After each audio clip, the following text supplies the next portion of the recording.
15 degrees, you can see your breath.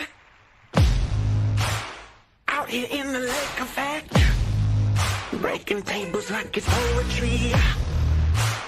Where else would you rather be? Pinto, Ron, Elvis in the lay poncho.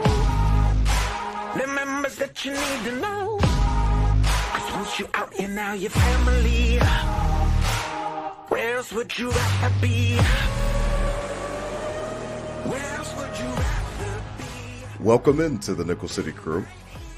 I am your host, Rob Crippen.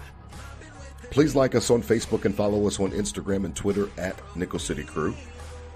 This episode, along with all of our episodes, are presented by Crippen Legacy Entertainment here on Spreaker and StreamYard.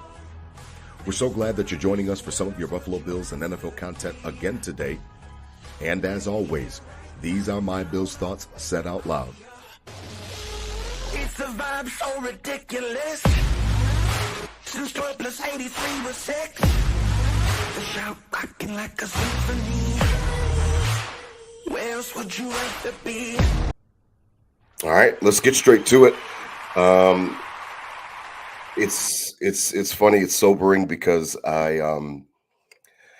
these seasons come to like such an abrupt halt, and then all of a sudden, everything that you're working for, everything that you are, hoping for it's just done. And obviously, we don't play on the team or anything like that, but we are invested in the team, and we are invested in their, as I always said in my intro, like their failures, their successes. Like we're with them the entire way, and I wouldn't have it any other way. But it doesn't make days like today any easier. Joining us tonight, as always, my co-host, riding shotgun, Adam Dump Truck Repsick.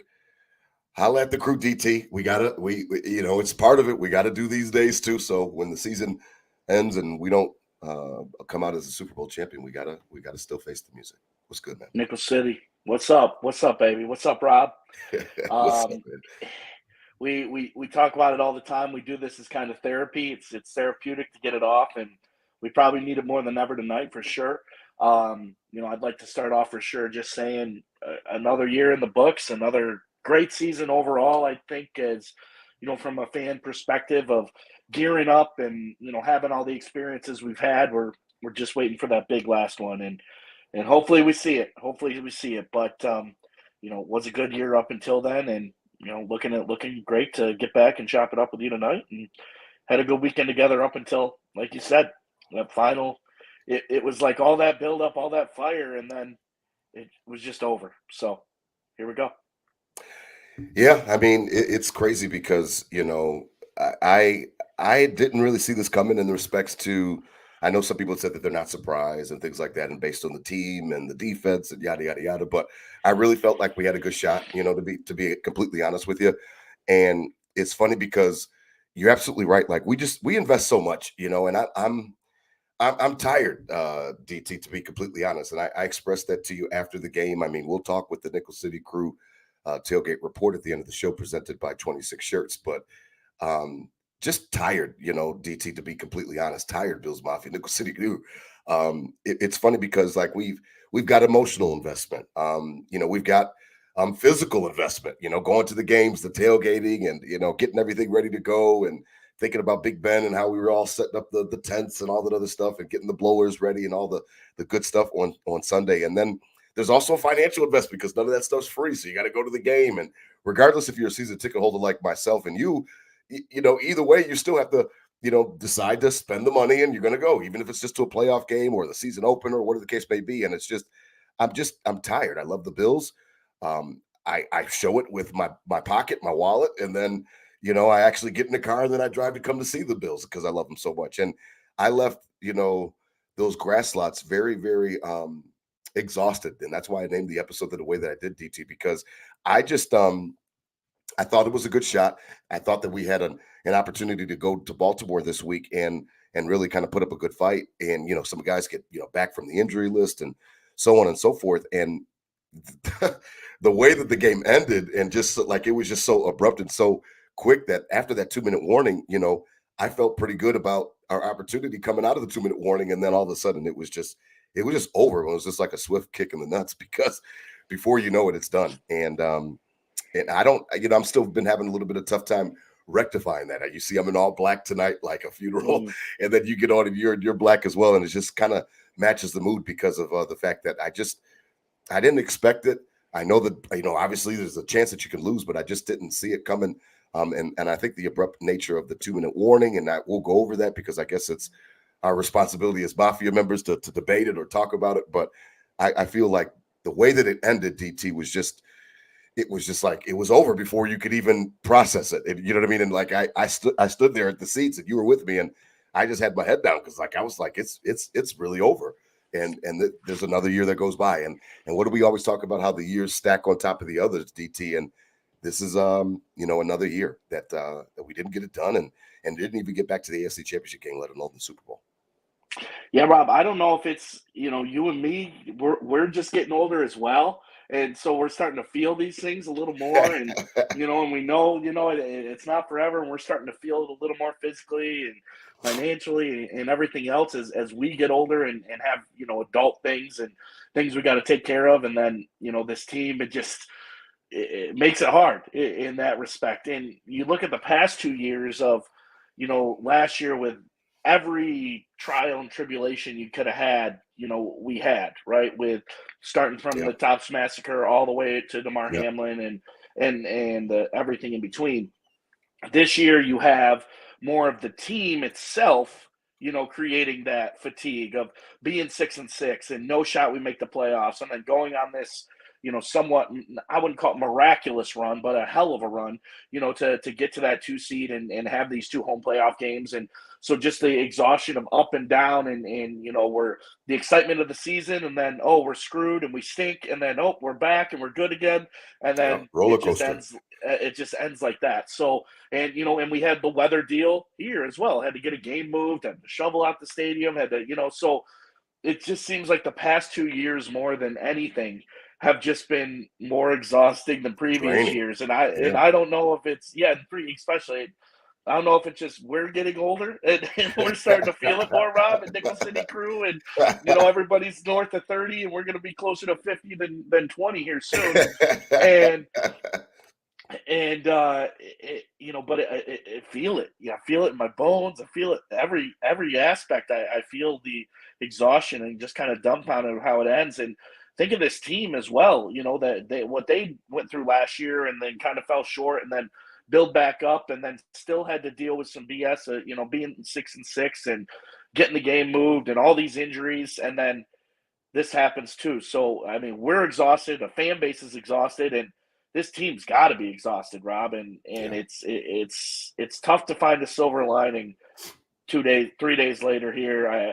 It will brighten up as it always does, I think, for us, but Nickel City, well, I'm real with you right now. Like it's dark. Like it's dark right now. It just don't feel right. It feels we're tired, and I feel everybody involved is as well. Yeah, and I think that's okay. I've come to learn that it's okay to feel your feelings. Like it's okay to feel and sit down in your emotions sometimes and kind of rest in them, for lack of a better term. And I think that's something that I think it's healthy to do sometimes. And you're absolutely right. It's kind of dark, and it's dark right now here in Charlotte. It's been raining all day and things like that. But, obviously life still goes on. But I couldn't imagine being a player on this team because everything that you just talked about made me woozy with, like Mama Monday says, the vertigo up and down. And it's like, that's exactly the roller coaster ride that they took us on this year. And the fact that you said it wasn't miraculous. It was miraculous because at 6-6, we could go back to that episode. I didn't think that we would even be in that position, with the Dolphins leading by so many games and catching them. And then obviously it culminates with the week 18 matchup on Sunday night. They flex the game for us. And it's just, we take over the stadium again down in Miami. So it was nothing short of miraculous. So I give the team credit. I give, the coaches and Sean McDermott on down credit for how they rallied after 6-6 because it was definitely real dark back then. But the problem that I've got is that, I'm starting to feel like there's a, the definition of insanity, if it's been talked about, is doing the same thing all the time and then expecting different results. And I'm starting to feel like we're getting dangerously close to that. And we've got all off season to talk, and we'll take a break here at Nickel City Crew until the draft. But you'll hear it on WGR. You'll hear it on your other podcast that you listen to, Bills Mafia, Nickel City Crew, is that, there's definitely some light at the end of the tunnel, and we'll talk about the optimism for next season. And there's always a way to get ramped back up. But right now, I just feel like sitting in this because of the fact that I think that it's a little bit healthy, and because of the fact that I have invested like a ton, just like Bills Mafia has, and like I've been doing this a long time. So I think that part of my exhaustion, for sure, I know for a fact, is because I'm a season ticket holder out of town, and like I told you after the game, I was like, man, I'm honestly not sure how many more years I could do this. The reason that I have season tickets as long as I've had is because of the fact that I wanted to be along for the ride. I wanted to say that I was in the number when the team got great and then when they went on that magical run to the Super Bowl. And now I feel like we're teetering on a little bit of insanity with the leadership because of the fact that I don't know if McDermott can get us over the hump. And I know that some people don't like that terminology, but it really is the same thing. 3 straight divisional round losses, 1 AFC championship game appearance with the best, one of the best quarterbacks in the league, top 3, top 4 at the worst, with Lamar and Patrick Mahomes, and obviously with Burrow now. So other than that, like, I'm starting to wonder if we need a new voice, if there's something, different type of direction that the team needs to go to, commit to all offense. And we'll get to that in a moment with the coach's comments from yesterday at the end of the year presser. But I'm exhausted. And I mean, the way I feel right now, DT, I would love to just, watch next season at home, to be honest. I mean, Nate is my middle king. Nate, you already know, he loves the Bills, and, he cried like a baby. I heard his mother tell me after the game, and like, once again, you know what I mean? He wears his emotions on his sleeves, but he enjoys watching the games with me so much. So, the way I'm sitting right now, I'm like, man, do I give more money back to the Bills next year and do it all over again and drive up and, yada, yada, yada? Or do I just sit back and watch it with Nate, this year and Quincy, and just kind of enjoy it and take it in that way, like a normal, quote unquote, normal fan would outside of town, you know what I mean? Because it's crazy because most fans don't act the way that I act. So I've never tried to act like I'm more of a Bills fan or more dedicated than anyone else, but I don't, I also don't ignore the fact that it is a lot. You know what I mean? Driving up 650 miles, 1,300 round trip is a lot. I've always said that I'm not normal. I'm not, the typical Bills fan, and I take pride in it. But there does come a breaking point, and I don't know, DT. I mean, maybe I do need the offseason to come and the draft to come, because right now when they send that email, they send it right away too before the draft even comes. And when they ask for that money again, if they ask me tomorrow, I wouldn't send it to them. So they better leave me alone for a couple months, because I do need some time to decompress, because right now I'm not sure if I'm coming back right off the bat, man. I'll be there for the whole opener or something like that. And then after that, like, I don't know, man. And that's just, you said you're going to keep it real. I got to keep it real, man. I am truly exhausted, for sure. I'm truly exhausted. Yeah. That's an interesting thing to kind of joke about, right? The strategy of the ticket office. When do we reach back out? When is enough time to kind of the wound heal and get back into it? And but we talked about it all last week. It was one of the biggest points I personally made, was the fact of Josh Allen, year 7 of a career that he gets hit. He's taken injuries the past 2 years that have been on the injury report the entire season, whether it was the elbow last year and the shoulder and everything this year, and he's getting surgery done on it and everything to move on from it. Like, we know this dude isn't going to play forever. He's not going to play a Tom Brady length career just by the way he plays and everything. Play won't allow that. And it took the entire 7 years. So if we get 14 out of him, I think that's successful, right? And so halfway in, it takes halfway to get the game we all asked for, the game we all wanted, the game we needed as Mafia, the excuse we made for ourselves to say, oh, we would have won the Super Bowl if we would have had the Chiefs at home, because we would have beat them and went on and won.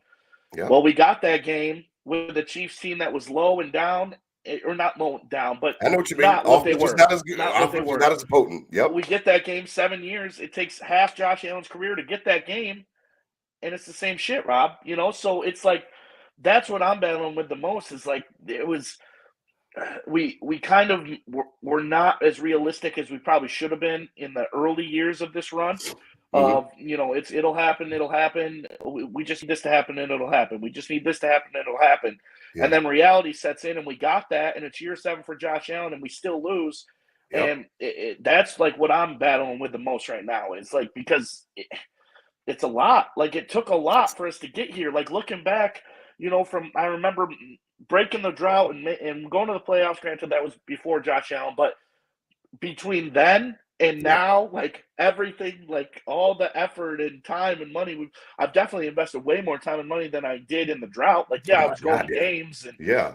but that was just you were getting tickets for $15 and My season having a tickets good were time. way But less than they are now. Way yeah, less. Sitting in the same exactly. seat. So, from when they break the drought to now, like I'm just thinking of like everything I've done and the team and ups and downs and we were kind of making a false reality is all we need is this or all we need is this. And I think that's going to be the toughest part of this offseason is being real with ourselves as a fan base and being real with ourselves and this team needs to start being real with themselves of like you said, definition of insanity, doing the same thing over and over again, expecting different results. I do it with my golf game every summer. Think magically I don't swing for 6 months because I'm in the winter tundra up here. I'm just gonna come out and be better, and you're not.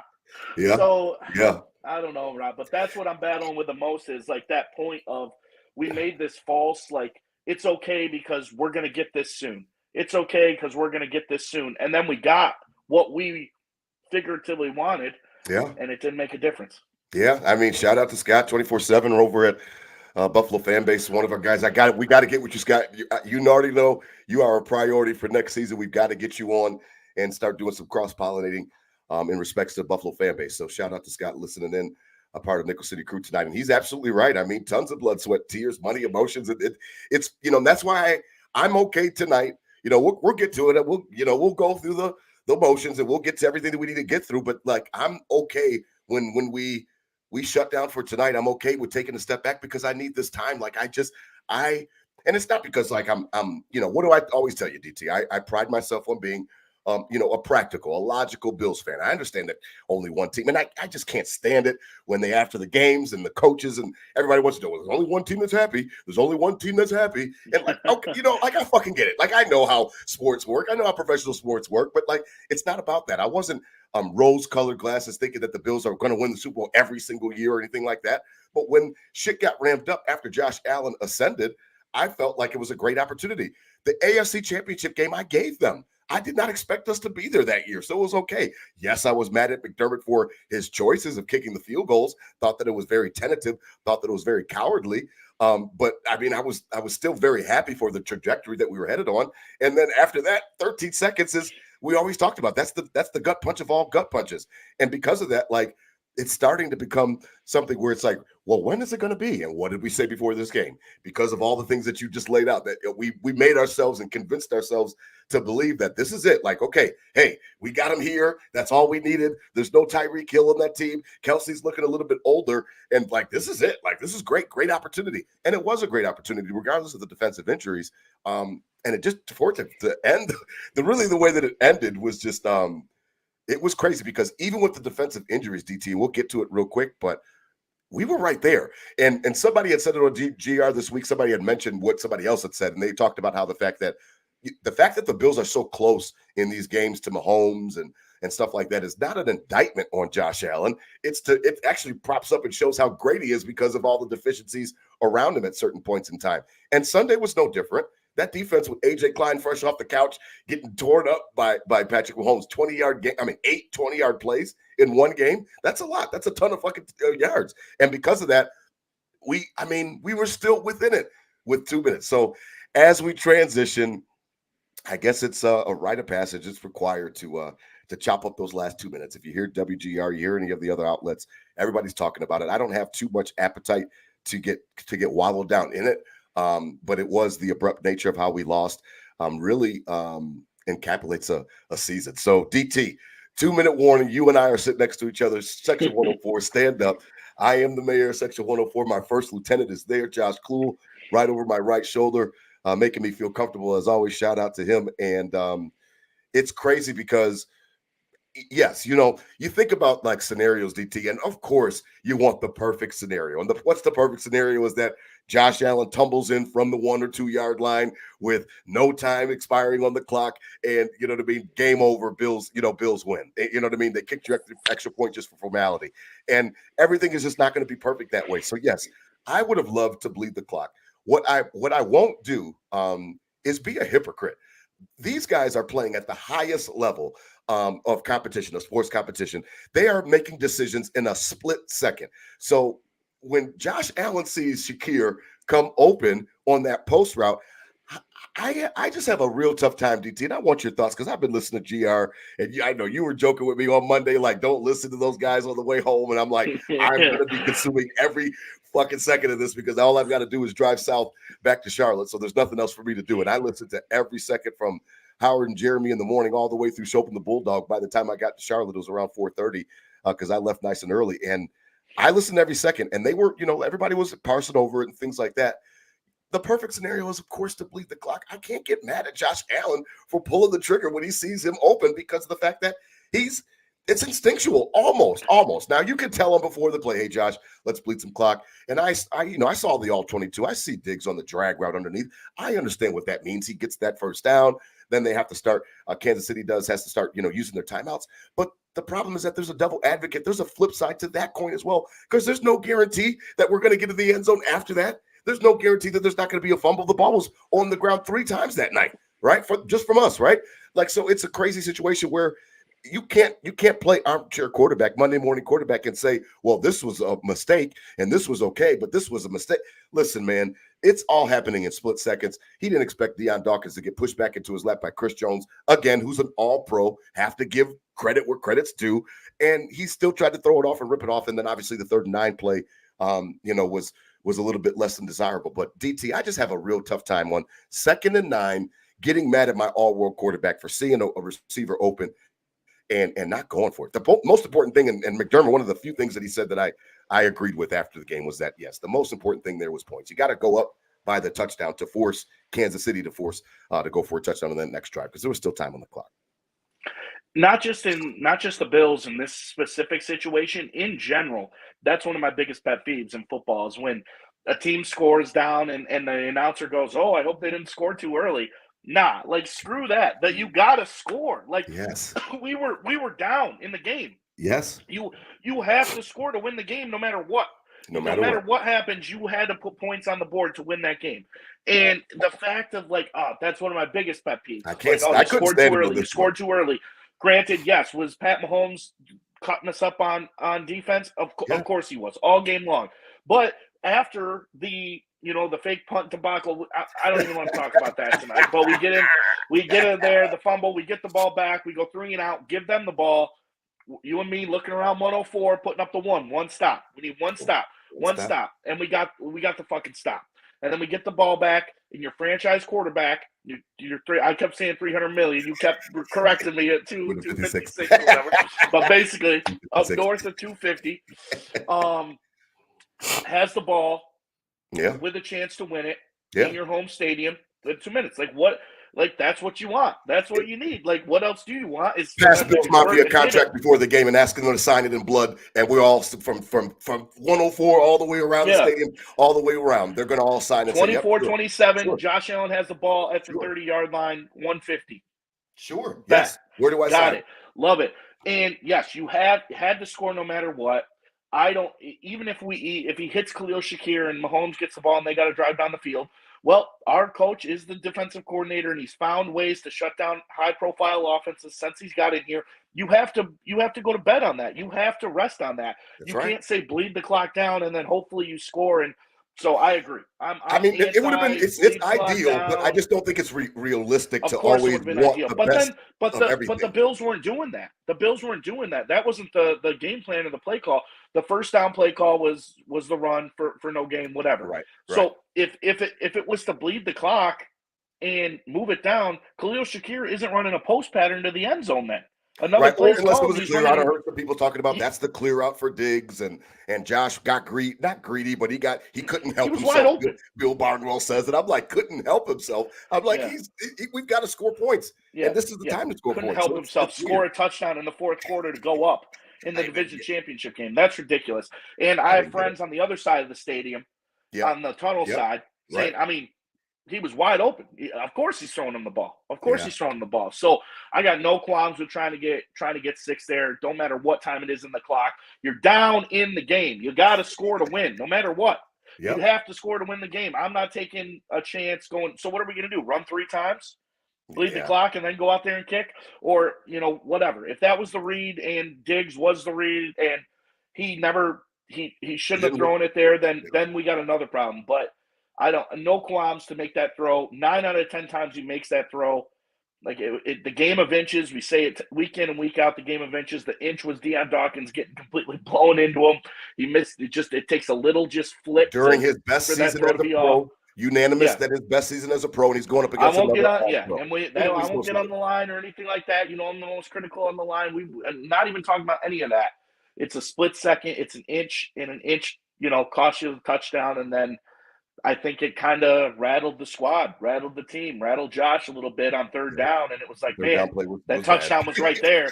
That touchdown was right there. We could have been off of that, and we could have left it in the defense's hands, and then it didn't happen, and they were like, oh, we still got to play third down, and I just don't think they were ready for that third down. So, Josh wasn't for sure. He scrambled. He left the pocket too early on third down, goes to the right, and then obviously you want to see him, throw that thing, to somebody, not, and it falls in complete harmlessly. So it's a situation where, I understand how everybody loves to play Monday morning quarterback.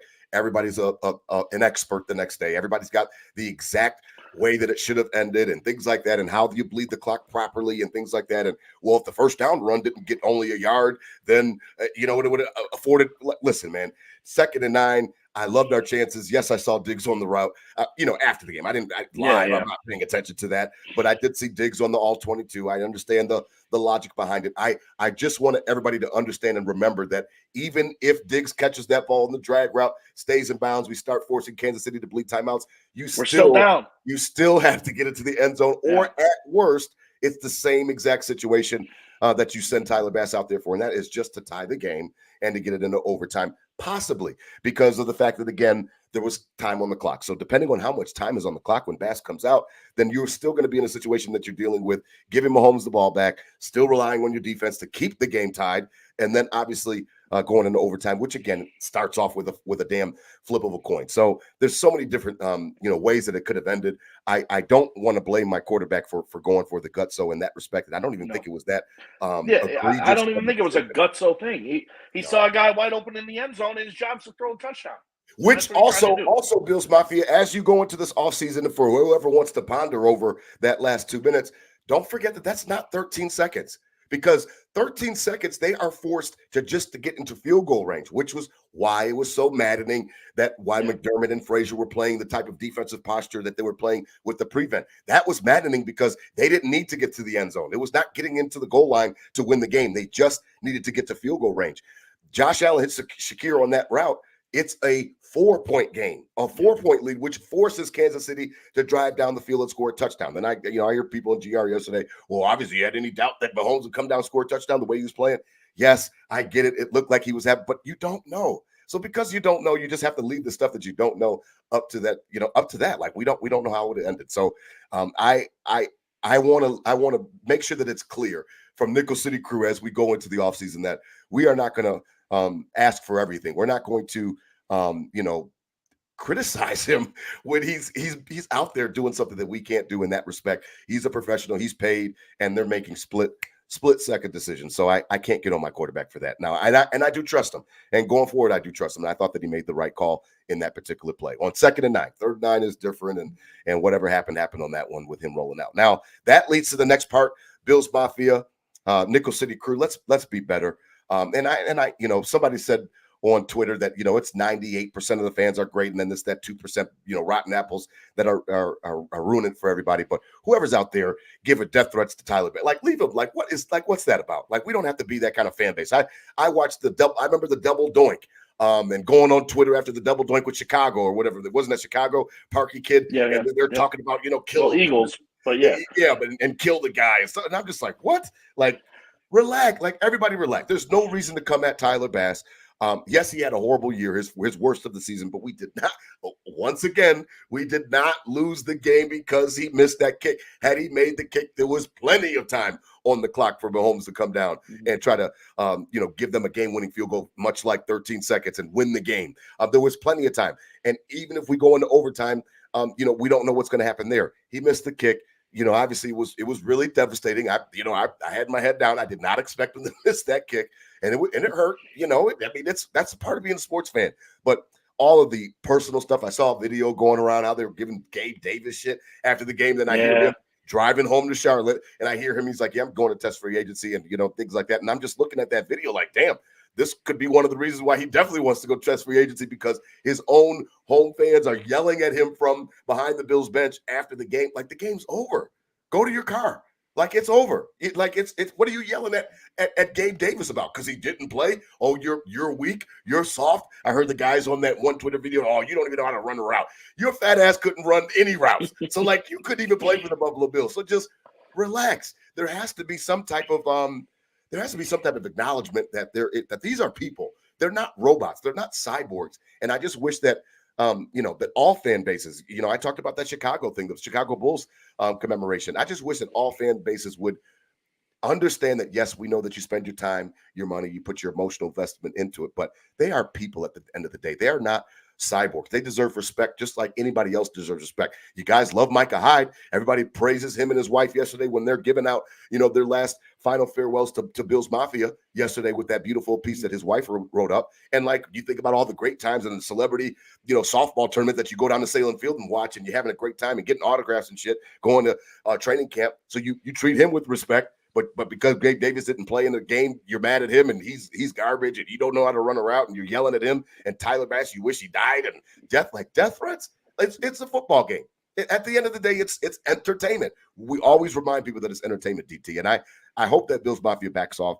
I know it's a small percentage, but I was really disappointed to hear that Bills Mafia was a part of that, because I normally think that we're not really a part of that kind of nonsense.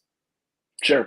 Well said. Well said. And I do believe it is a very small percentage. And, and granted that not an excuse or anything for this, but, the wound is still wide open. It's still very prominent that this shit just happened, It's so fresh. People are gonna say some out of character stuff and whatnot. I'm not making excuses. I'm walking back to the car saying, I can't believe you fucking missed the kick. I said that like maybe 20 times. Stepped up and missed it like a bitch. And he did. I mean, he stepped up and missed that kick like a bitch. Like, there ain't no if and buts about it. Like, that's truth. But I'm not coming on Twitter and telling him he should go kill himself, or that I agree. And we talked about it in the offseason, and we'll get into it later, but like with the whole Dig stuff in the offseason and people, spouting off recklessly, and like these dudes, they're humans too. As much as they block out the media and block out the fans, they hear this shit. And like you said, somebody going at Gabe Davis, I'm not debating if Gabe Davis should be on this team or not. It's a different episode, but the fact that if he was contemplating it and something like that's going to piss him off and move him, and then we're screwed and can't find another receiver, like you're going to start seeing the consequences of these actions, right? So I agree. Chill out, just be better. Keep it in house. You can be frustrated, you can be right, but yeah, like these are humans, and we can't get up on them for shit. And the pressure they build from going. Kind of contradicts what we preach of growing up as fandoms and not just being, cool with the drought and now we're not bad anymore. So let's just be cool with not being bad. But, people getting hypercritical of the team when we're 6-6 and, and Josh Allen sucks and he turns the ball over too much. And then the homeboy wills you to the second seed. And you're back to loving them. You're back to loving them. Yeah. Everyone, take it back and realize that, take this team, that it's not just a robotic team that does whatever you need. They're humans, and they're going to make mistakes. And we bask when they don't make mistakes, and when they get the victories, we're in there cheering. And they're not coming at us for not being as loud as we could have on third down or anything like that. So it works both ways in that regard. But yeah, come on, give. He stepped up and missed it, but he doesn't deserve to die. Let's go. Give me a break. Yeah, absolutely. Now, as we wrap up on the game, and before we go to, because I've got a lot of stuff that I wanted to get to on yesterday's press conferences, but again, the D line was the healthiest unit. DT, that was a disappointment to see that they didn't come through. 2 pressures I think on Patrick Mahomes. Obviously, no sacks on him. And that was discouraging, because regardless of the fact that, everybody wants to rip on AJ Klein was in there and stuff like that. And, Tyrell Dodson is not that good at coverage. And we understand all of those things, but the defensive line didn't really, make any type of hay. And you've got to, your plenty rotation. Day was there, and Ed Oliver was there, and AJ Epinesa was there. Rousseau played probably the best of it. I mean, I saw Von Miller flash on a play or two, but the defensive line really wasn't a factor in a game that you kind of needed it to be because of the way that the back seven was hurt and hampered. You kind of needed some type of juice from those guys up front. It didn't come. And again, I'm not laying blame. I'm just pointing out again that everything was not perfect, and you can always find places to lay blame. It was a little bit discouraging to see that the defensive line, the healthiest unit on the team besides the offensive line, really didn't have their best day even remotely. No, not even close. And a place you wanted to really kind of hang your hat on as being okay going into that game, and right. It wasn't. But we talked game plan of the game plan of slowing it down, keeping it out of Mahomes' hands because our defense was banged up. Right. All year, and in Sean McDermott's whole career, the first half of games, it always looks like we're getting gashed a little, right? It always looks like we're getting moved a little, and then they kind of settle in, tighten up, and lock it down. That's been the mentality and the mantra the whole time. In this game, they were never, only 22 minutes of them being on the field. They were never in a chance to, to get into that, okay, this is what they're doing, let's settle in. And I'm not – that's just – I know what you mean. I'm not saying that's the only reason, but I know what you mean. It was definitely not a characteristic game plan of the Bills. That's not something they usually do, of trying to keep another team off the field so aggressively like that. Right. And then they did it, and they executed in that. So this defense was kind of coming out there, cold at a few times. And I don't think their normal, let's settle in and get right. I don't think they ever got to that point of being able to settle in because it was so bang the whole game. Yeah, and I mean, it doesn't help when the opposite quarterback is ripping you up, and Mahomes really did rip us up in the secondary, and it was something that again, you could have expected it, but it was something that it was shocking. I mean, when it's happening in real time, it still sucks to be a part of it and watch it. So I really don't have much else on the game. DT was a hell of a game. It was something else to be a part of it. We'll get to the Nickel City Crew tailgate report at the end of the show. But, as we transition, I've got to touch on my favorite topic as we enter the offseason, and that's Sean McDermott. It's funny because when I called him a fraud weeks ago, people were like, oh, my God, Crip, you called him a fraud. And, are you going to back up that? Are you sticking by that? And, and I do, and I stick by it. I gave him his flowers. We already have done that. So I'm not here on an ass kissing contest or anything like that. I've already given the man his flowers for the way that he was more aggressive on defense. I said that it was different than what I anticipated coming into the year. I've already admitted to that. I admitted to the fact that he held together a patchwork defense for much of the second half of the year. I've already talked about that. After those London injuries, it seemed like injuries were kind of piling on, and then it culminates with that Pittsburgh game, and I've given him his flowers for that. If you listen to Sean McDermott, your head coach, yesterday in that end of the year press conference, somebody like me or people that have been kind of looking out for him the entire time couldn't do anything but just sit back and laugh. And this is not a referendum on anything different than what I've already known. Sean McDermott is a fraud, and he proved it yesterday with the press conferences, because when DT in the hell, as my father would say, when in the ham sandwich has Sean McDermott ever said that he was a pass to win coach? Let that sink in yesterday. Yeah. And here's the problem that I have with it. Sean McDermott is a professional, so he's a professional head coach. He understands that media is a part of his responsibilities. He has mastered, or whatever. He's good at number one, telling you nothing when he doesn't want to tell you anything. And that's always the coach speak, and let's just try hard, and we got to work harder, and everybody's got to pick up their lunch pail, yada yada. They got all the different phrases, and 111, do their 111th, and he's got all of those phrases down pat. He's got them maybe on a little notepad. He's got them ready to go. In addition to not telling you anything that he doesn't want you to know, he also knows what to say that you want to hear to keep heat off of his ass. He knows that everybody realizes that 2023 going forward, this is a passing league. He understands that. And the fact that he brought Andy Reid's name in it, the coach that just beat him a couple of days before, was elegant. It was beautifully done. And all I did was just sit back there. I was working, and I was just sitting back there, just listening to it. I had my earpiece in, and I'm just laughing at this guy because of the fact that I know what he's doing. When have you ever heard him say that he's a pass to win coach, DT? When have you ever heard him say that? I have never heard him say that. Not only have I never heard Sean McDermott say that, in the beginning of his tenure, it was clear that he was a run-first coach. It was clear that it was very much, why did I always make the comparison to Rex Ryan and Dick Duran? Was because of the fact that he was the exact same to me. He liked to stop the run. He liked to run the ball. He loves the trenches. And it just was funny to me because I don't want Bills Mafia to be fake, DT. We've got a long offseason. A lot of stuff's going to be said. Listen to how it was right after the season. Your head coach said he's a pass-to-win coach. And I lay it at y'all. When have you guys ever heard him say that? I've never heard him talk like that, DT. Correct me if I'm wrong. And I know WGR did some crazy stuff this morning, like pulling up AI and pulling up all of his quotes, and they couldn't find. I've never heard him talk about that. Never. No. I mean, the way we're most critical is when he is talking about complementary football, when we have a good pass game, and he's like, well, we need to run better. And he says stuff like that, 10-1, of this, or 10-0, like you said. He never said anything like this. So I agree. Trying to, and why is he saying that after a game they ran the most other than the Dallas game? I haven't pulled up the exact numbers on it, but it seemed like they ran more Sunday than they did all year. Yep. Did all year.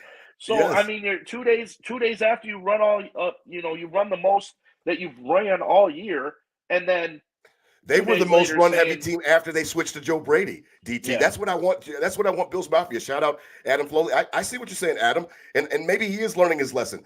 I don't agree that he's learning his lesson because of the fact that he has always been this. He has always been a defensive first run offense coach. He loves that type of thing. He backed into Josh Allen, in my opinion. He backed into Josh Allen. He did not expect Josh Allen to be this freak athlete. He did not expect Josh Allen to be this crazy on the cover of Madden quarterback that you see here behind me. He didn't know that was coming. He was just finished coaching Tyrod Taylor and getting a team with a minus 56 or 58 point differential to the playoffs. Like he's already shown what he likes to do. So I just call bullshit on it because of the fact that I think it's just easy. It's convenient. He knows what we want to hear. He knows that we know it's a passing league. He knows that we don't add up to a lot of those passing teams. And I feel like that, because we're devoid of weapons, and we know that.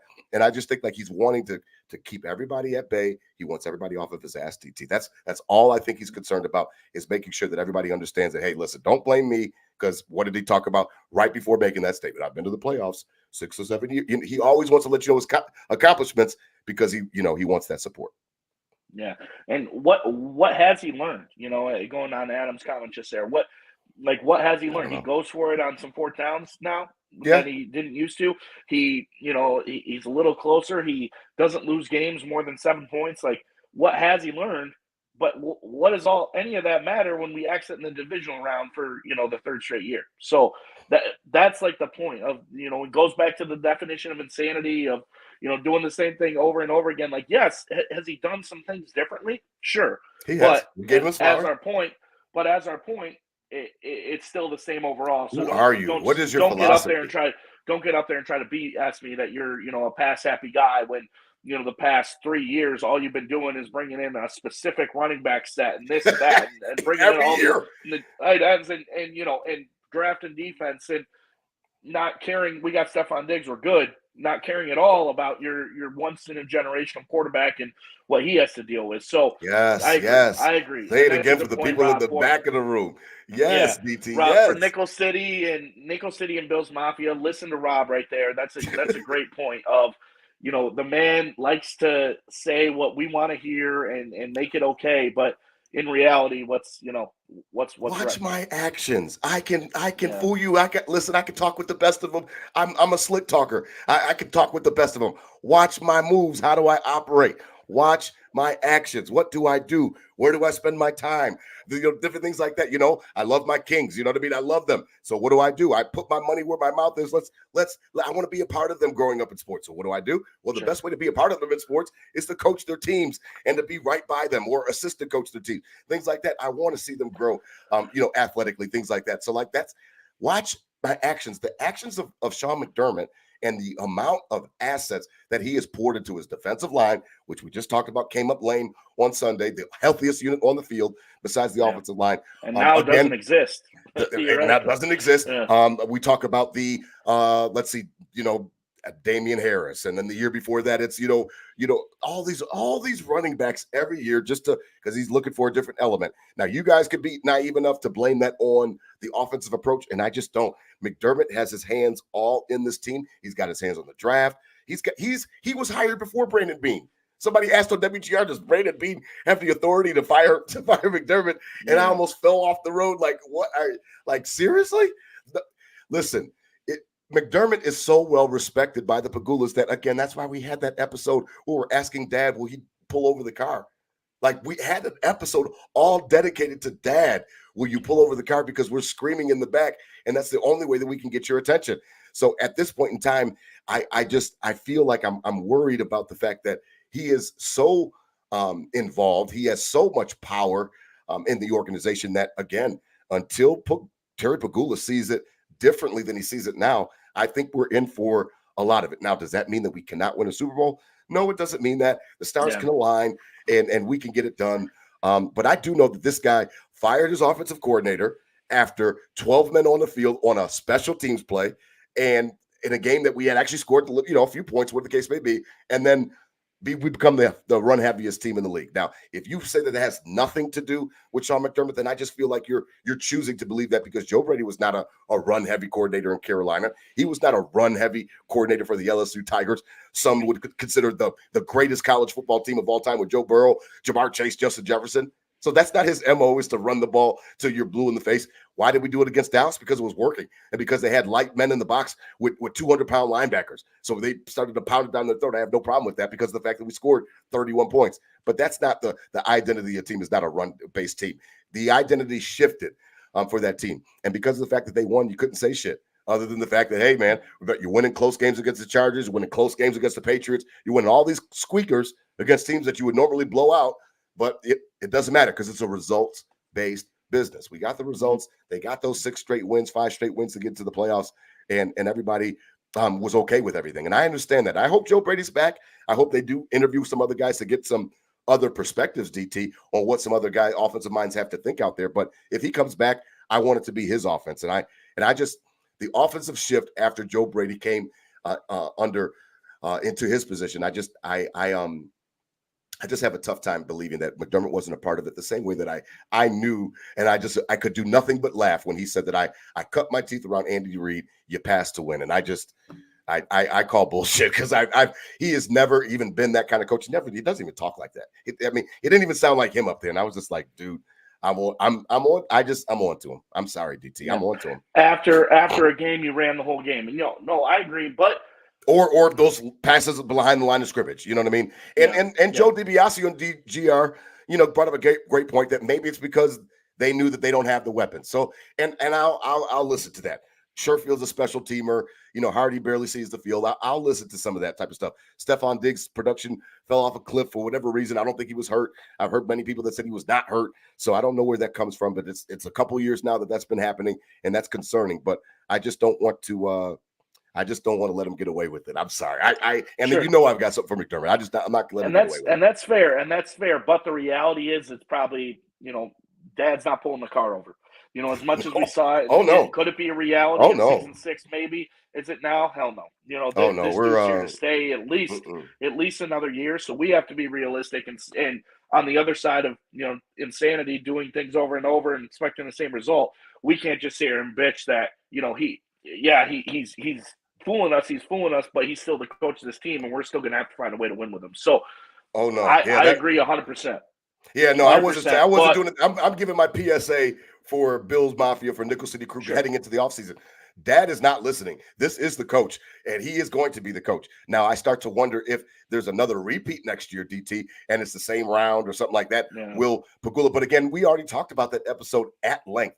It's going to take somebody very, very close to Terry and Kim Pegula to bring this to their attention. Is it realistic to think that Brandon Beane is going to stab in the back of his own head coach, and go to the Pegulas and say, man, I love him, but Sean's not getting this job done. We got to think about bringing somebody else in. That I don't think that that's realistic. I think it's going to take somebody that's higher up, a family member, another executive around the league, somebody that is close to Terry and Kim to bring him to a realization that enough is enough. And it's definitely not happening this year. and we'll see Yeah. what 24 brings. So I wasn't saying it to say that fire McDermott Pagula because fired everybody, he's so not- he he's doesn't not even have fired. an organization. He Yeah. is the organization, so that's going to make it even harder for that to happen. So Absolutely. Well, we'll as see. we begin to wrap up a little bit, you know, I didn't know how long this episode would go or anything like that. So we appreciate Nickel City Crew being in here, Adam Foley, and all the rest of the guys being in here. Scott, we appreciate you guys interacting with us as well. You know, it's funny because I just say, you know, wake me up in September now. You know, the draft is the draft and all that other stuff. I still expect, you know, them to address their needs. They're going to draft a defensive player. Hopefully not in round one, but it's going to happen because they've got a few holes to fill, especially if the safeties are going out. You already talked about the defensive line, DT. One thing that I definitely don't want to do, for sure, and it was something that I heard from Mike Shope, to be honest. And I'm gonna write him. I'm not a coward, so I'm gonna write him on Twitter after this. I'm not just gonna blast him on my show and then not give him a chance to defend himself. But he had said something the other day that really bothered me. To be honest, DT, he had said that a reasonable fan could say that when Stefan made this gesture with this close, that a reasonable fan could wonder if he wants to be there anymore. And I don't even know where you make that leap from. And I would love for Bills Mafia not to get on Stefan Diggs this offseason. Last offseason was draining because of the drama. It was draining because of all of the things that we were talking about this man. 3-time captain now. Okay, so 3-time, voted by his peers, not by us. Not by Nickel City Crew, not by Bills Mafia, not by anybody, by the people that go to work with him. Okay, so this is 3 years running now that they say, you can lead us. You can lead us. You can be a part of the leadership group because we trust you. The fact that somebody can think that this meant F you to Josh or I don't want to be in Buffalo anymore, I really think that you're stretching. And I'm starting to question if you have something against Stefan Diggs. And I'm being honest. DT. You could correct me if I'm wrong, but how you get this means this close. This is exactly what it means. It doesn't mean Josh throw it a little bit better. It went through his fucking hands. So if it went through his arms, then obviously he couldn't be asking for a better throw. Please, Bills Mafia, Nickel City Crew, don't get on this guy this offseason because you don't understand him or he's misunderstood. We did the miseducation episode. Stefan Diggs wants to win badly. It's almost like a Jordan obsession or a Kobe obsession. He wants to win really, really bad. When he came back to OTAs, he told you as such. He said it was like pushing a ball up a hill and then it rolls back down, how he felt with the playoff exits. He's already told you. They asked him, well, do you want to be an offensive coordinator? Are you mad at Dorsey? He said, I would be an idiot to try to call plays. I'm a wide receiver. I don't call plays. I believed him. Call me stupid. I believed him. I don't want the offseason to be more Diggs drama that is manufactured by us. We're looking for something to talk about, and then we manufacture bullshit that does not even exist. I believe that Stefan Diggs has been the single most important reason to Josh Allen's elevation. Period, DT. I think he is the number one reason why our quarterback ascended. Now, obviously, Josh Allen's got to go to work. He's got to do his offseason work with Jordan Palmer. He's got to, he has to put in the work. He's got to be a professional. However, after that, when it comes to on the field stuff, DT, there is no bigger impact on Josh Allen's ascension than Stefan Diggs. Josh Allen knows it. I know they always love to tell us that they love each other and yada, yada, yada. We have no idea how much they really love each other. We have no idea how much they really hang out. Stefan Diggs is more of a fashion guy. He doesn't hang out in Buffalo, nor does Josh Allen really hang out in Buffalo in the offseason. We have no idea their interactions during the offseason. Let's stop trying to dissect everything that he means or this and what is it. And I fell almost out of my seat when I heard Mike Shope, because this guy is on the #1 radio station in Western New York, Sports Talk. And he says a reasonable person would think that this meant that he doesn't want to be here anymore. And I just completely offended, completely off base. I just don't agree at all. And I'm hoping that Bills Mafia this spring, summer, give the guy a break. Let's not try to create something, because last year was really annoying, DT. That way it was like tiring to, like, what is he tweeting and this and that. And it was just, I had so much of it. I had too much of it. Well, the fact of, the Buffalo media and the media in general itself, excluding us, I think is, unfairly has the spotlight on him for the wrong reasons. Like him. And I don't think they like him. And it's just a fact of, what's he going to do? Is he going to blow up next? And the game, I think it was the Eagles game, they kept showing him on the sideline, waiting for him to blow up. And every time they showed him, he's there getting teammates going, helping teammates up. And I think producers at that game were probably like, oh, shit, Like Exactly. he's not yelling at somebody. He's not yelling at somebody. Looking for the next viral video. Yep. He's being a good teammate, and that was the Which vibe he's always of, been. you know, the first day he missed that OTA and 550 was all over it. And get him out of town, they said. Sal Get him out of town. can sit here and say, it's my job to report he wasn't at OTAs. And it's like, no, you came in and poured the gas on that fire and you guys watched it burn and said, oh. But it was loved you. it. So I agree. It. There is a part of the fan base and definitely the media that wants him to be the villain. And he's shown he hasn't. But on the reverse end of this, Rob, okay, you got to make plays, man. You got to make plays. Horrible drop. I'm not even sounding. Yes, that's a big one. But second part of the season, the targets are still there. Everything's still there. There's probably other factors. It wasn't just him. But you got to make plays. Like you got to, Randy Moss didn't stop making plays. Terrell Owens didn't stop making plays. Like you got to keep making plays. And then the game where a team where you've disappeared in the past that against the Chiefs and a chance to really blow it out, and that catch would have, took the roof, non-existent roof off the stadium that we'll never see in a Bill Stadium, a roof. They took the non-existent roof off and probably would have won us the game if he comes down and catches that ball and wins it. Maybe. And that's what you're talking about, the inches of, from last year and pushing the ball up the hill and it falling back down. That was your chance to kind of push it over that, at least hold it on the top. Right. We don't know if it's going to go over, but at least hold it at the top, and it's not coming down yet, and you didn't execute. So you deserve to be criticized for that, but you don't deserve to be criticized to be a bad teammate. You want out, and all these reports report that Stefon Diggs isn't asking for a trade. Who said he was asking for a fucking trade? It doesn't make any sense to me. Listen, I'm fair. I have no problem. You want to break down Stefon Diggs' production drop off. You want to break down his play. You want to break down that Kansas City game.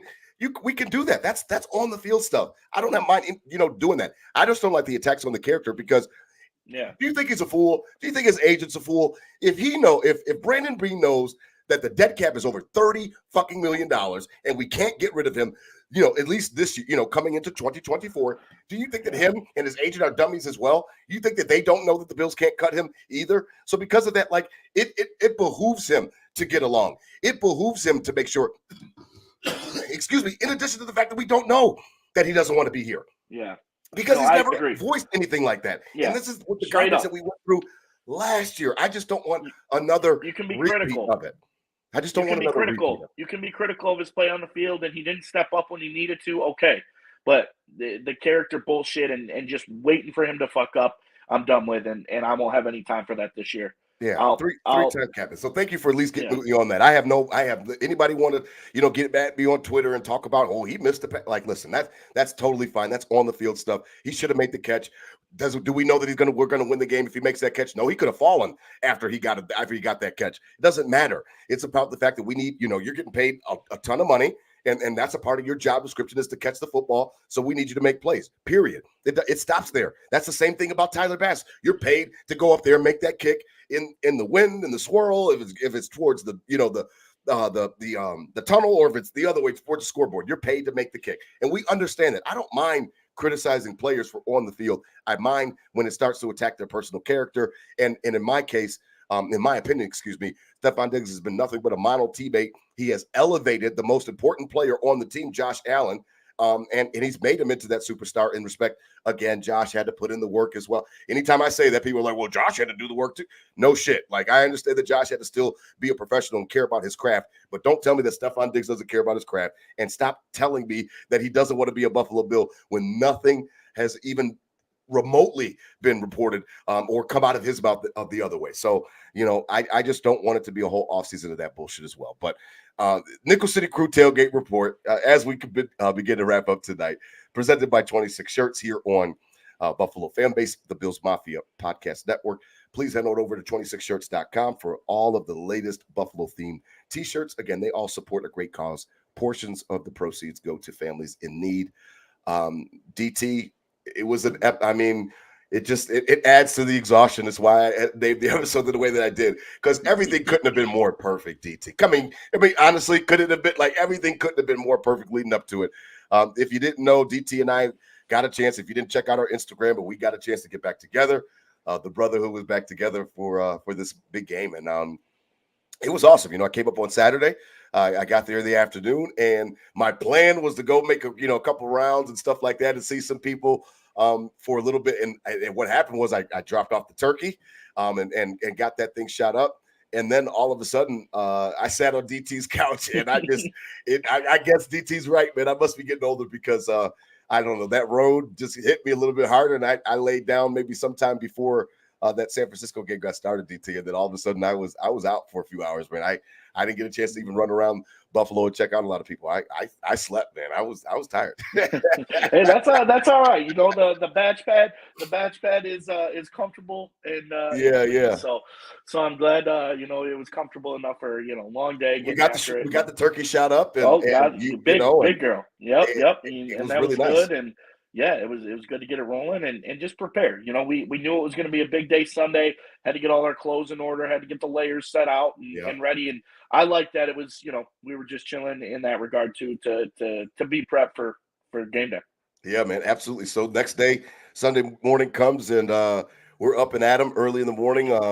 We knew that we weren't going to get out there too early because of the fact that it was 6:30 kicking. And DT brought it to my attention that, Rob, like, if we're going to get to the stadium at like 9 or something like in the morning, that's like coming to the stadium at like 5 in the morning or 4 in the morning. Yeah. It was crazy. 4 a.m. for 1 o'clock. We did the reverse math on the 6:30 start. I was like, oh, holy shit. Yeah, I guess we can't go get breakfast. So it's funny because we were waiting on Big Ben and those guys to get there. So we head over to Pancake House, my favorite. This is the number one place I miss. I wish I could franchise it down here in Charlotte because I know it would be a hit. I love the Pancake House, and we went to Pancake House. It was full of Bills Mafia that morning. I think we saw a table that was like 30 people deep in the middle of the restaurant as soon as you opened the door there at the Orchard Park location, and it was really nice, man. Everybody was smiling. We saw the waiter had his Mafia Zubas. We're gonna have to look into that, actually. Yeah, you're like, I need one of those for golf. I was like, I told him, like your shirt, man. He said it was a gift. He said it's one of his. He said it was his prized possession. Yeah, he said it was his prized possession. So that was really cool. Breakfast went well, and we got to the stadium. Literally, couldn't even have planned it any better if we tried to. We literally got there the exact same time as our tailgate crew. So shout out to Big Ben and Kay Fennell out there, and we were ready to go. Mike, we were all out there. We were ready to go. And what time do you think we got there? Right around 11? Right, quarter of 11. We pulled in. Quarter of 11. Sun was out.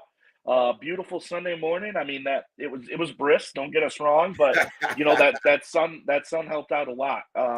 And we got set up pretty quick, and we were one of the first people in the lot. We kind of watched it fill in. Again, we beat the lot attendants, to the stadium lot. They had to come around and collect, and it went up $10. $60. They went up $10 for playoffs. This is extra. This is free money. This is found money for them, and they're going to run us up $10. Come on, we'll bring that up at the board meeting. But it was a beautiful day. We had a beautiful setup. The club down in the corner, as we like to call it, had 3 tents. The fires going for warmth. They had the field goal post. Had the drinking games table, and Big Ben with the speakers got it set up and got it going. We were one of the first people in there, and had a nice setup, established ourselves in that corner, and kicked that day off. It was great, man. It's funny because for much of the drought, so I've been a season ticket holder since 2009. I only skipped when my Kings were born.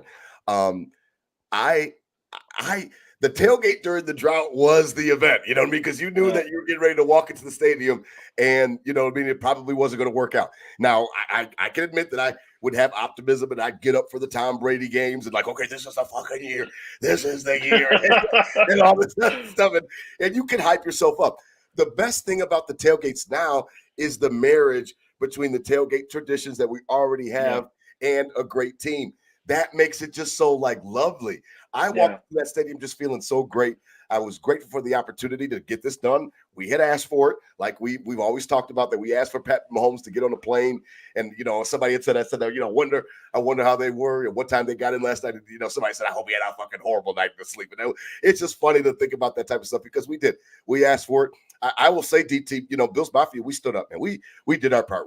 I lost my voice. I mean, I did everything I could do. I was loud, not just on third down. I was banging the seats on first and second down too. Now it is deflating when they're getting 20-yard chunk plays and 10 and 15-yard chunk plays all the time. And, they're running through us like hot knife through butter. But, I mean, the Mafia itself from the start of the game, we were into it. It was everything that we anticipated it would be, and it was I think that's the best thing about those tailgates is now I don't have to watch a crappy team when we walk into the stadium. DT, the marriage between the tailgate traditions and a great team, it is a match made in heaven. It makes Bills Mafia unique because the table smashing and the fires were born out of the drought. It wasn't because of, they weren't doing that shit back in the 90s when my dad was going to the games and stuff like that. I was 5, 6, 7, 8 for the Super Bowl run. That stuff wasn't happening. They didn't need any type of extracurricular entertainment because the team was so damn good. And Jim Kelly is getting ready to throw to Andre Reed, and Thurman's going to run all over you. And Bruce is going to sack your quarterback and things like that. So it's funny because of the fact that the marriage between a great team and stuff like that with the tailgate traditions, I do love it. And I will miss it if I don't come back because I love that. I agree. And, you know what I mean? The friends we've made, and yes, perfect example. You and I, man. You and I. Yes. Our friendship, our brotherhood, directly derived from this tailgate and the team we have out there. Yeah. And I get together with most of the crew, in the off season as well, and look forward to it. And it's lifelong, friendships and togetherness. And yeah, was a good day Sunday. That the bird, Nickel City, I'm gonna be truthful with you. At the end of that tailgate, I'm trying to get back and recollect. I think I lost it for a while there, Rob. How was I getting up into that game? Because the last hour, it was just dark. All of a sudden, it was just dark, and we were in the game. And I don't really remember how the turkey was, how we got it was great up. So let's go. Let's go. It was great. That's Turkey usually was great. don't happen. Yeah, we did a honey teriyaki. We did a honey teriyaki at your house the day before, and yeah, it turned out great. 3 minutes a pound. It was a big one. I usually don't cook birds over 20 pounds, but it was playoffs. It was Mahomes. We called the bird Patty. Yep, so we had Patty ready to go. She was a 21 pounder, and she turned out perfect. The skin was nice and crispy. The inside, you brought your knife for me. Inside, juices just flowing right out of it. So it was really great. Everybody seemed to enjoy it. Shout out again to Kayla and Anna Kay. They brought, chicken wing dip. There was chicken wing soup, chicken wing dip soup. I had never had that before, with potatoes in there, soft potatoes. That was good. And shout out to my friend Ashlyn, her boyfriend Chris, her brother Nick came up from Manhattan. They're for two of those first Bills game. What a good one to start at. And they were out there getting after it with us and enjoying the time. They brought some Kelly's Corners wings that were great. Yes, and the Rushi family. We missed our boy Noah. Got a baby coming soon. I met his dad. But met Pops and all his brothers were there, and they were golly, that must be your son. Yeah, they look exactly like. Yes, I do remember that. So shout out. Absolutely. So good people all around us, man. Yeah, it was a great season. It was a great tailgate. Again, I didn't get a chance to get up to as many games as I wanted to this year because that was just life and stuff going on down here with the Kings and yada yada yada. So that just such is life. But again, the Bills already had my money, so I'd already invested. So we invest a lot into the Buffalo Bills. They're a part of our life, our lives. They are a part of our families. It broke my heart. I anticipated that Nate would cry because he cried in the regular season one time this year, and I was like, hey, cut that shit out. You can only cry in the playoffs. I'm like, we have, whatever it was, 12, 13 games left. I'm like, don't do that. Not playoff, not regular season. Just you'll drive yourself insane if you're going to be ready to be on the edge of your seat and cry every week. So just relax, pace yourself. Let's wait till the playoffs. And unfortunately, I talked to his mother, and she said he cried like a baby. After that Kansas City loss and stuff like that. So, it's tough because, I feel like, partially responsible. I've created Bills monsters of, even my youngest Quincy, who's about to be 5 this summer. He was not crying, but he was right there with Nate watching the game. They were all watching it together on Sunday with their mothers. And it was funny just to hear because, not funny, but I know what Nate's like, and he wears his emotions on his sleeve, just like his father.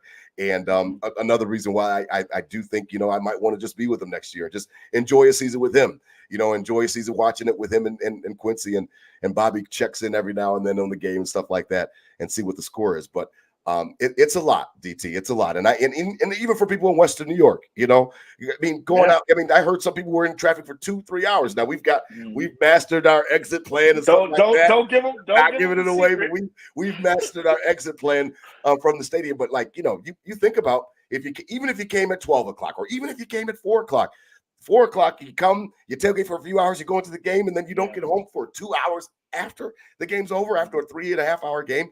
it's a lot. It's a big 20 commitment. degrees and yeah, for 20 sure. I mean, degrees, cold. I'm a bachelor. I have zero responsibility. I'm the cleanest it can get when it comes to anything other than me. Right, And right. it's exhausting. It is exhausting. Even if you're going sober, you're just going to drive or whatever. You're in the cold. You're always kind of on the uneven, surfaces. There's thousands of people. You always got to walk head on a swivel at all Right. times. And Yep. not taking any. There's no place I'd rather be than right here, right now, right? No But place. No yeah, place. the reality of it is it ain't easy. It ain't easy. We've been doing it for a long time.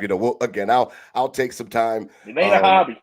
No, and you always say that, DT, and that's absolutely right. It's a way of life. It's not a hobby. We do this because we love the Bills. I did it as well because I love the Bills and I love the people, you know what I mean, and my family. And I was out of state. So that's how it started for me in 2009 was because I missed the Bills, I missed my family, and I missed the food. The three F's, with football, food, and family. And and it just worked out perfect where I could just come back and I can, kill two birds, one stone, come up, see people, and then head back to Charlotte. After doing it, what is this? It's 2023 now. I mean, it's been a long time. So I want to say that I'm for the ride. I intend to still be a season ticket holder, but I do know that the Bills need to keep those emails the fuck away from me right now because I don't want to talk about it. I don't want to see a bill. I don't want to see the total for next year. There's always inflation. They always go up just a few bucks every year. I don't even want to think about any of that right now. I just want to relax, watch the rest of the postseason, and then I guess we'll get ready for the draft. So, Nickel City Crew, we love you guys so much. It's been such a pleasure. We've been ramping up our social media presence. We really enjoy interacting with you guys. Love these lives. Now, we will be going season 4. It's already been put in stone, write it in stone. Season 4 will be a completely live season. So we love interacting. Shout out to the guys there in the chat room tonight. We just love interacting. I love it. That's one of the reasons I started the podcast. I wanted to talk to more Bills fans other than, again, my Bills thoughts said out loud. I just talked to the Bills in my head all day like a crazy man. So I wanted to start interacting with people. That's what spawned the podcast a few years ago. DT, I love you like my Bills brother from another mother, man. I love you, man. Had a blast this weekend, man. I really did. I had a blast. Thanks for your hospitality. It was top notch. And, I'm gonna miss you, man. But we'll get back up. We'll get back up for sure. We'll get back. It's same right back at you, Rob. It's been a tough ending to the season, but like I said at the start, I wouldn't trade it for the world. Beautiful to get up and to be a part of this city and this team, and what it means to me from when I was a child all the way up until now, and the friendships and getting you and sitting here side by side every week and getting this off our chest. It means a lot, and it's something that I think we're getting good at, as well as it's good for us and good for people, and anybody that listens we've only heard good responses, and I hope that keeps going. But the main reason of this is our friendship and everything together to keep this team up and cheer on this squad that we know and love. Love every part of it, man.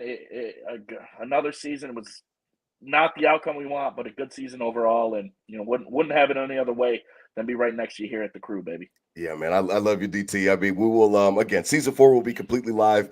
We're gonna take some time off. Excuse me, relax, take a break. Got Super Bowl coming up in a couple weeks next month, so we'll kind of decompress. We will be back right around draft time. I usually say right around draft times when you can start to turn the page a little bit and see what's going on. We'll be itching. We'll be itching. If there's anything crazy, if Stephon Diggs calls to be traded, you know what I mean? Sometime next month, we'll definitely come up with a special episode. But season 4 will start next year in earnest, right around draft time. This is a wrap on season 3. Please, out there, spread love, not hate. These were my Bills thoughts said out loud. For the final time in season 3, DT, hit them with a Go Bills. Please hit them with the Go Bills. Go Bills. Love it, man. We'll see y'all in season 4, man. Be easy.